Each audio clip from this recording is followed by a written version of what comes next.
Good morning, everyone. We're continuing here in the RAMBAM, Hilchos Deos Perek Vav. Today's Halacha Ches number 8. We're still talking about Teichacha rebuking another Jew. HaMeichiach es chaveroi. When a person rebukes his friend, Techila lo yidaber lo koshes ad sheach limenu. You're not allowed to speak to him harshly till you bring him to a place of embarrassment. Shenemar, like it says in the pasuk, v'lo yisiso alav chet. It says, you have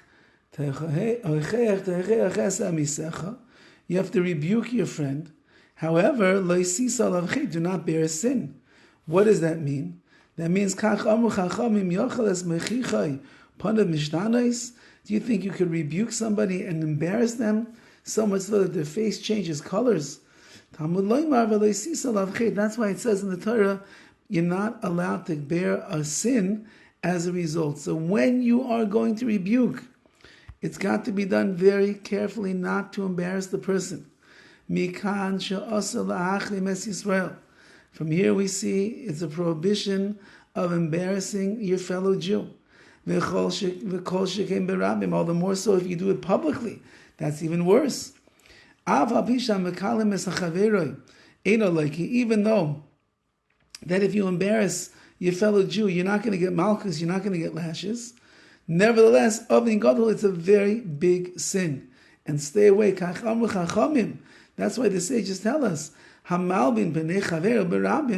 someone who embarrasses his friend in public, he has no portion awaiting him in the world to come. That's pretty bad. So you might not get lashes in this world. You might not get a punishment in this world, but in the world to come, is a person is waiting for them is a terrible punishment, and that is he'll get there and he'll keep mentioning his name and say, I'm sorry, the room is not booked. You know, you go to a hotel and you've been looking forward to this trip, you've been traveling, and you get to the hotel and you go to check in and they say, I'm sorry, we don't have a reservation for you. And you start pulling up in your phone, yes, I do, I called and I booked and here it is. And they say, I'm sorry, we don't have a reservation for you. It must be a mistake. And then you look and you realize that you booked either for the wrong date or it's a different hotel and that hotel doesn't exist here in this state where you are right now and you're stuck. So what's going to be? You're going to get to the world to come. You lived your whole life over here. You did a lot of mitzvahs. You did a lot of chesed. You gave a lot of tzedakah. You put on tefillin and you were careful with the words that you said, so on and so forth. And you get there and say, okay, I'd like to check into Olam Haba, to the world to come. And they say at the concierge desk, I'm sorry, we don't have any space here for you.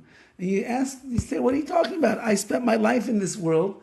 I was working hard. I was doing a lot of mitzvahs. I'm a good Erlich person. What do you mean? And they say, I'm sorry, there's no room for you over here. And you say, what happened? Oh, you're the one that was Malbim B'nei Chaver B'Rabim. You embarrassed your friend publicly? You don't have a portion waiting for you in the world to come. But a person must be very careful with this.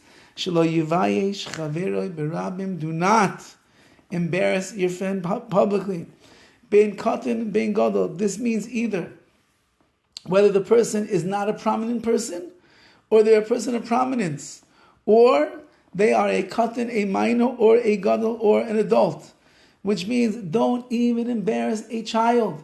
You hurt them. You damage them.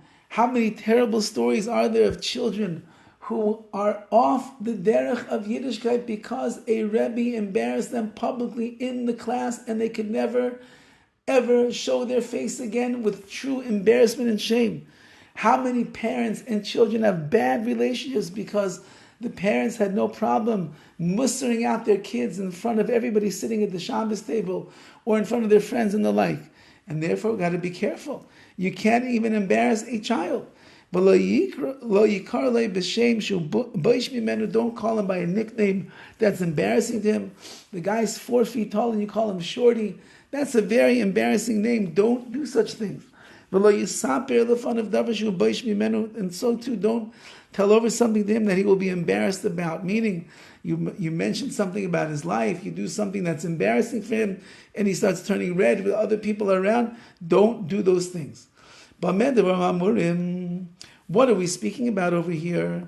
bidvarim shebein adam lechavera. That's when you are talking to him and rebuking him and criticizing about things between him and his fellow man. That's where you have to be very careful not to embarrass him. Aval b'divrei shamayim. But when it comes to things between him and HaKadosh Baruch Hu, im leichaze by b'seiser, if you rebuke him and you say, listen, Yankel, the fact that you don't wake up for Shach is a terrible thing. You got to start davening. Listen, Yankel, I see that you're very careless with your Yiras Shamayim. You're gawking all around the streets over here in Los Angeles, California. You're looking at every immodest woman that there is. You got to shape up. You shouldn't be doing these things. Now, if you try to rebuke him privately and he does not listen to you, then you would be allowed to embarrass him publicly. And you would be allowed to reveal his sin and even embarrass in front of him. You could disgrace him until he ends up doing tshuva and returning to the proper path, like all of the prophets of the Jewish people did over all the generations. They would blaspheme and they would musar out and they would criticize and they would give rebuke to Klal Yisrael publicly for abandoning the ways of the Jewish people and for not serving Hashem the way that they should. And therefore, says the Rambam, when it comes to dealing with another human being, you could do this as well. Now, this must be taken with a grain of salt. We live in a very, very sensitive and delicate and fragile generation. And if you are going to embarrass and shame somebody because you know that they're not so stark, they're not doing so well in their personal avodas Hashem between them and HaKadosh Baruch Hu, you are liable to destroy this person and break them and embarrass them and shame them, and they will never show their face again, not in a shul, not in yeshiva, not in your house, not at the Shabbos table, and therefore proceed with tremendous and extreme caution to make sure that the words that you say, the rebuke that you give, should not break a person, but rather whatever you do should only build them up, give them strength, and bring them back to Hashem to make them the best Yidden that they could possibly be. Have a wonderful day.